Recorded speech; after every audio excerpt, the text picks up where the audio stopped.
நமக்கு வரும் தும்மல்கள் மற்றும் மூச்சு திணறல்கள் தொற்று கிருமிகளை வெளியேற்ற இயற்கை வழியாகும். தொற்று நோய்களை எதிர்த்து போராடுவதற்கு இவைகள் உதவுகின்றன.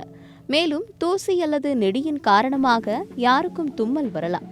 அப்படி வருவது 1-2 தும்மலுடன் நின்றுவிடும். ஆனால் அதுவே நீங்கள் குறிப்பிட்டுள்ளது போல 50-60 என அடுக்கடுக்காக தும்மல் போட்டால் அது அலர்ஜியின் காரணமாக வந்ததாக இருக்கலாம் என தெரிவிக்கப்பட்டிருக்கிறது. ஒரு சிலருக்கு காலை எழுந்ததும் வருகிற ஓரிரு தும்மலை தாண்டி அவர்கள் தண்ணீரில் கை வைத்ததும் அல்லது குளிரான இடங்களில் நிற்கும் பொழுதும் அடுக்கடுக்காக பல தும்மல்கள் வந்து கொண்டே இருக்கும். இப்படி அடுக்கு தும்மல் வந்து கொண்டே இருந்தால் அதை உதாசீனப்படுத்தக் கூடாது என்று மருத்துவர்கள் அறிவுறுத்துகிறார்கள். அவர்கள் உடனடியாக சிபிசி என்ற சோதனையை செய்து பார்க்க வேண்டுமா? இதனை ஹீமோகிராம் என்றும் அழைப்பார்கள். இதை வைத்துதான் நமக்கு ஈசினோபீலியா இருக்கின்றதா இல்லையா என்பது தெரியவரும்.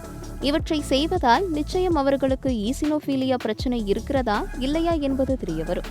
அதனை வைத்து அவர்கள் உடனடியாக அதற்கு உரிய மருத்துவர்களிடம் ஆலோசனை பெறுவது மேம்பட்ட ஆரோக்கியத்திற்கு சிறப்பானதாக இருக்கும்.